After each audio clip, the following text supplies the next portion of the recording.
A Era Vargas mudou para sempre a história do Brasil. Foi nessa época que as mulheres conquistaram o direito ao voto e as leis trabalhistas foram criadas, por exemplo. Antes que eu dê muitos spoilers, vamos voltar lá para o início disso tudo, na República Oligárquica. Em 1926, o Brasil funcionava de acordo com a política do café com leite.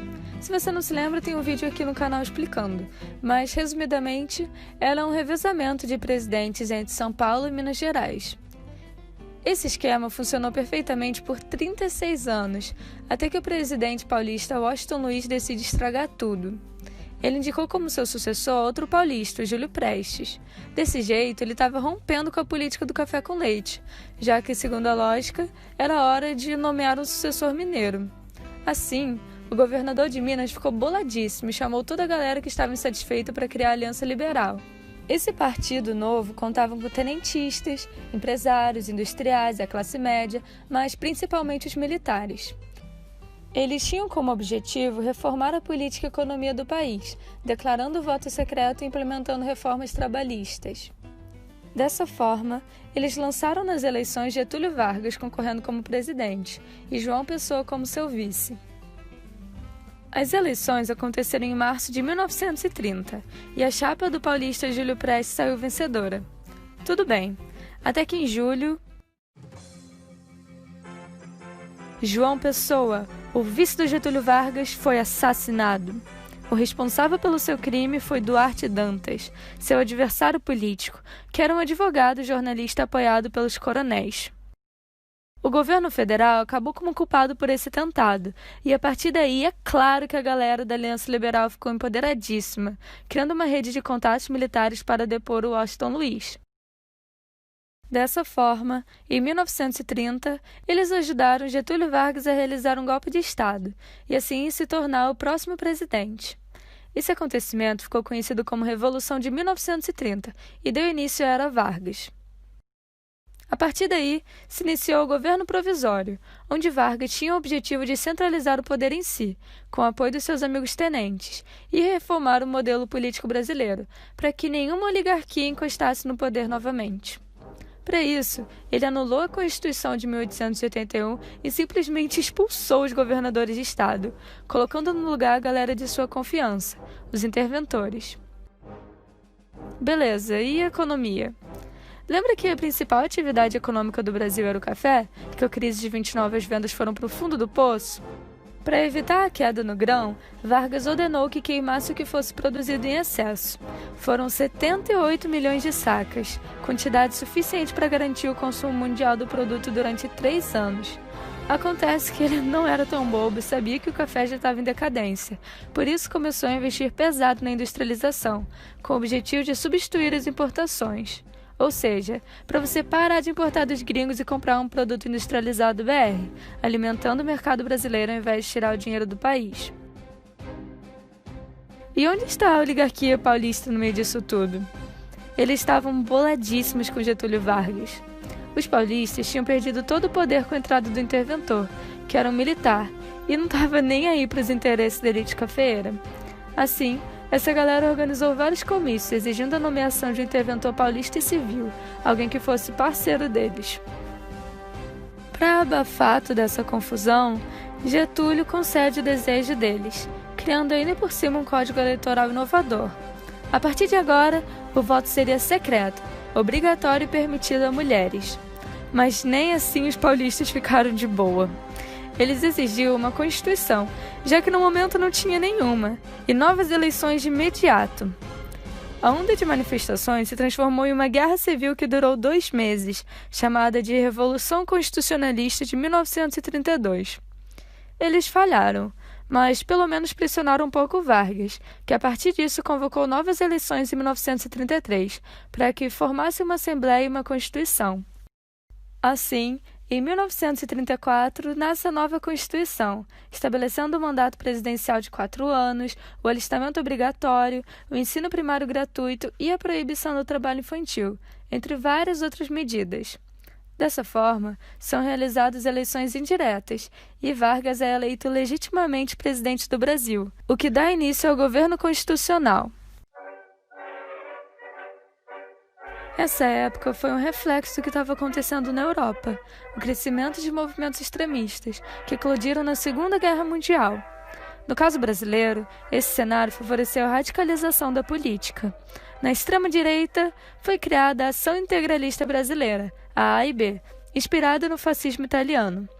O fascismo foi uma ideologia autocrática que predeceu a Segunda Guerra Mundial, e se você não entende muito os seus conceitos, tem um vídeo especial aqui sobre. Assim como na Europa, os integralistas defendiam a consolidação de governo centralizado, o anticomunismo, o nacionalismo exagerado, o tradicionalismo religioso e eram contra o liberalismo. Já no outro extremo, temos a Aliança Nacional Libertadora, a ANL, grupo que tinha como inspiração o comunismo. O líder deles era o famoso Luiz Carlos Prestes. Sim, o formador da Coluna Prestes, movimento tenentista que tentou derrubar as oligarquias lá em 1920. Os principais ideais da ANL eram o combate ao fascismo, a reforma agrária, a luta contra o imperialismo e a revolução por meio da luta de classes.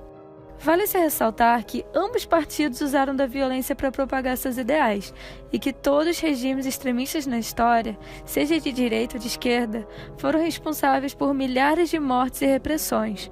Por isso devemos buscar sempre o meio termo, respeitando ideias opostas e desenvolvendo diálogo. Acontece que Vargas era chegado dos integralistas e, ao perceber o crescimento da ANL, se sentiu ameaçado e criou a Lei de Segurança Nacional, meses depois fechando de vez o partido. Depois de ter seu partido fechado, Luiz Carlos Prestes se revoltou e decidiu organizar um golpe de Estado, que ficou conhecido como Intentona Comunista. Foi mais ou menos assim. Alguns comunistas brasileiros iniciaram revoltas dentro de instituições militares no Rio, Natal e Recife, mas pela falta de comunicação e interesse dos outros estados, eles fracassaram miseravelmente.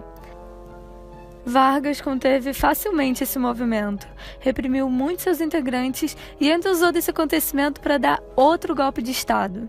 Peraí, como assim? Lembra que a nova Constituição dizia que Vargas teria um mandato de 4 anos, sem poder ser reeleito? Acontece que Getúlio não estava muito afim de deixar o poder, assim começando a planejar o golpe do Estado Novo. Mas você sabe como ele fez isso?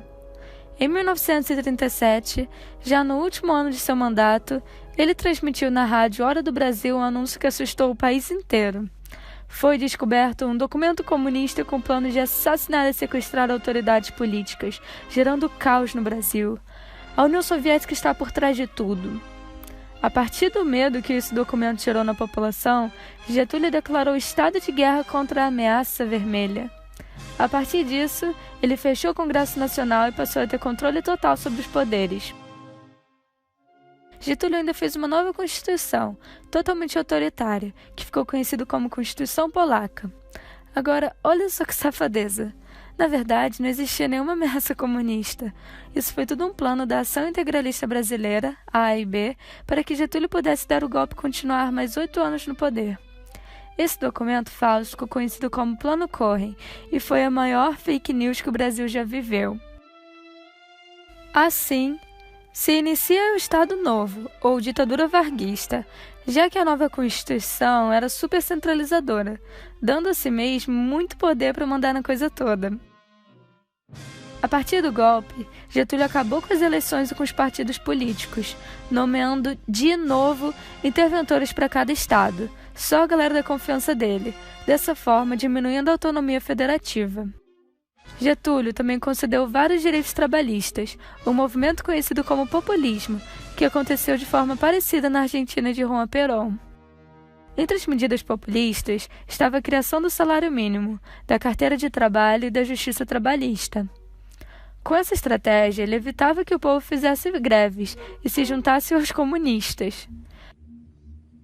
Ao mesmo tempo que Getúlio tinha um vínculo forte com as classes baixas, ele garantia apoio e benefícios aos empresários e banqueiros, que enriqueciam muito no seu governo. Por isso, Vargas é chamado de pai dos pobres e mãe dos ricos. Na verdade, essa imagem de bonzinho que ele gerava era só fachada para conseguir manter seu controle. Tinha até um departamento do seu governo dedicado a cuidar disso, o Departamento de Imprensa e Propaganda, DIP. Lá eles controlavam toda a rede de informações, como jornais e rádios, para que retratassem Vargas como o líder lindo, perfeito e amigo da nação, o que, cá entre nós, já era algo muito praticado na Europa para alienar a população. Hitler, Mussolini, Stalin, por exemplo, eram os mestres do marketing. A DIP também censurava as ideias opostas ao governo e perseguia os responsáveis. O Estado Novo também ficou famoso pela intervenção do Estado na economia. Vargas estava incentivando mais ainda a industrialização, pela substituição de importações. Com dinheiro acumulado pelo café na República Oligárquica, a burguesia passou a investir mais ainda nas indústrias de base, como siderúrgicas e hidrelétricas, que dariam muito suporte para as demais indústrias que surgissem. Era muito importante que o Brasil já tivesse seus próprios produtos industrializados, porque com a Segunda Guerra chegando, eles não teriam como importar dos gringos, já que as indústrias europeias estavam voltadas para a produção de armas e equipamentos. E esse não foi o único impacto que a Segunda Guerra teve no Brasil, não. Getúlio mantinha relações comerciais com a Alemanha nazista até o comecinho da guerra, quando teve que se posicionar e se declarou neutro, mesmo tendo aquela quedinha pelo fascismo. Em 1942, Vargas viu que estava dando ruim e rompeu as relações com os países do eixo, o que resultou em 6 navios brasileiros atacados pelos alemães. Os Estados Unidos nos ofereceu apoio financeiro e ajuda para reequipar as forças armadas, caso a gente fosse lutar na guerra ao lado dos aliados. Vale ressaltar que nós já éramos parceiros dos Estados Unidos, por causa da política da boa vizinhança com os países da América Latina, uma forma deles exercerem uma dominação política e econômica sobre nós. Eles faziam várias coisas legais para pagar de nosso amigo, como financiar o parque industrial e fazer filmes e personagens brasileiros valorizando o nosso país no exterior. Em troca, nós, BRs, fornecíamos nossa matéria-prima, principalmente a borracha, e garantíamos comprar os produtos americanos. Voltando à Segunda Guerra Mundial, o povo achava que o Brasil não tinha capacidade de ir à guerra, nem que a cobra fumasse, diziam eles. Esse acabou sendo o símbolo da Força Expedicionária Brasileira, que reunia 25 mil soldados de todas as partes do Brasil. Os pracinhas foram muito importantes para a vitória na Batalha de Monte Castelo, onde lutaram pela democracia na Itália, o que era meio contraditório, já que o nosso próprio país vivia uma ditadura. A partir dessa contradição, o Estado Novo foi muito pressionado a acabar. Em uma tentativa de juntar as pontas, Vargas retoma com a democracia por meio de uma emenda constitucional, que permitia a criação dos partidos políticos e as novas eleições em 1945. Mesmo com o anúncio de novas eleições, tinha um pessoal que ainda queria que Vargas continuasse presidente, porque tinham medo de perder seus direitos trabalhistas. Assim, criaram o movimento queremista, com o lema "Queremos Getúlio", mas não adiantou em nada. Em setembro de 1945, Getúlio Vargas foi deposto, o que ele acabou aceitando bem de boa. Assim, se finaliza o Estado Novo e se inicia o governo do general Eurico Gaspar Dutra. Dessa forma, Getúlio pretendeu conservar uma imagem política positiva, passando a ideia de que era a favor da democracia. Essa estratégia e o amplo apoio popular ainda renderam um segundo governo presidencial, dessa vez democrático, em 1951, no qual ele se suicidou.